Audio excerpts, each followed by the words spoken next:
Hello student, আজ আমি তোমাদের পুরক্ষণে দুয়ের দাগের যে অঙ্কগুলো ছিল সেগুলো করে দেখাবো। আগের ভিডিওতে আমি একের দাগের অঙ্কগুলো দিয়েছিলাম, সলভ করে দেখিয়েছিলাম। আজকে আমি তোমাদের দুয়ের দাগের যে অঙ্কগুলো আছে সেগুলো সলভ করে দেখাবো।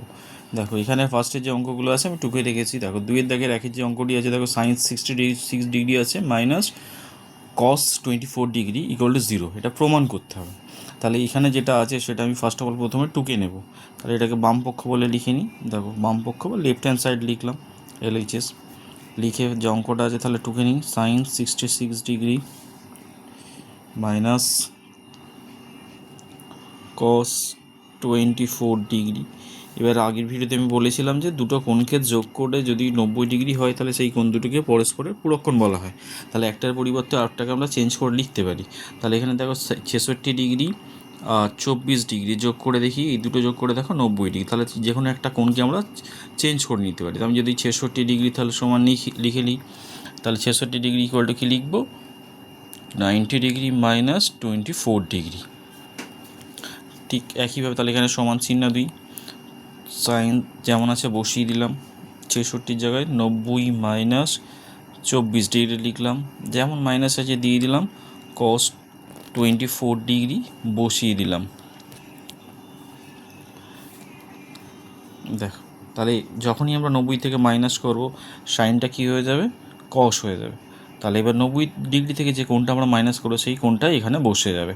তাহলে কস 24 ডিগ্রি মাইনাস কস 24 ডিগ্রি যেমন আছে বসে গেল। দেখো, দুটো একই সংখ্যা আছে, একই জিনিস আছে, তাহলে এই দুটোকে বিয়োগ করলে কস 24 মাইনাস কস 24 ইকুয়াল টু 0। তাহলে দেখো 0 প্রমাণিত হয়ে গেল। দেখো প্রমাণিত। একবার দুইয়ের দাগের ম্যাথটি কী আছে? দেখো, দুইয়ের দাগের ম্যাথটি আছে cos square 57 degree plus cos square 33 degree equal to 1 prove করতে হবে। তাহলে এখানে দেখো যেটা আছে সেই অঙ্কটি আমি টুকে নেব, বাম পক্ষ বলে লিখে নিই, লেফট হ্যান্ড সাইড। তাহলে এখানে কি লেফট হ্যান্ড সাইড কী আছে? দেখো, cos square 57 degree plus cos square 33 degree. দেখো 57 আর 33 যোগ করে দেখো 90 ডিগ্রি হলো। তাহলে যে কোনো একটা কোণকে আমি চেঞ্জ করতে পারি, আমি 33টাও চেঞ্জ করতে পারি। 33 ডিগ্রি সমান কি লিখবো? 90 ডিগ্রি মাইনাস 57 ডিগ্রি। দেখো, তাহলে আমাদের প্রথমে যেটা আছে যেমন আছে বসিয়ে দেবো, কস স্কোয়ার 57 ডিগ্রি যেমন আছে বসে গেল, প্লাস চিহ্ন দিলাম। দেখো, কস স্কোয়ার তাহলে 33 ডিগ্রির জায়গায় কী লিখবো? 90 ডিগ্রি মাইনাস 57 ডিগ্রি। দেখো, সামনে একটা যেমন আছে বসিয়ে দিই, কস স্কোয়ার 57 ডিগ্রি প্লাস, তাহলে 90 থেকে যখনই বিয়োগ করব কসটা কী হয়ে যাবে? সাইন। দেখো, সাইন স্কোয়ার 57 ডিগ্রি। দেখো, এটা একটা সূত্র ছিল, cos square theta plus sine square theta equal to 1। দেখো, এখানে 57 ডিগ্রি আছে, এখানেও 57 ডিগ্রি আছে, তাহলে এটা আমরা কী লিখবো? 1। কেন লিখবো? যে কারণ cos square theta plus sine square theta equal to 1, ওই জন্য এটা। তাহলে এটা 1। দেখো, প্রমাণিত হয়ে গেছে। এখানে এক প্রমাণ করতে বলেছিল, এক প্রমাণিত হয়ে গেল। দেখো, 2 নম্বর অঙ্কটি কমপ্লিট হয়ে গেল। দেখো, 3 নম্বর অঙ্কটি কী আছে? দেখো, 3 নম্বর অঙ্কটি আছে cos square 75 degree minus sine square 75 সমান 0 প্রমাণ করতে হবে। তাহলে এটাও এমনই বাম পক্ষ বলে লিখে নিই, বা লেফট হ্যান্ড সাইড বাম পক্ষই লিখছি। তাহলে বাম পক্ষ বলে লিখে নিই। বাম পক্ষ কী আছে? দেখো, cos square 75 degree minus sine square 15 degree. তাহলে একইভাবে আমি চেঞ্জ করে দেখো, 75 ডিগ্রি প্লাস 15 ডিগ্রি যোগ করে দেখো 90 ডিগ্রি। তাহলে 75 ডিগ্রি সমান কী লিখতে পারি আমরা?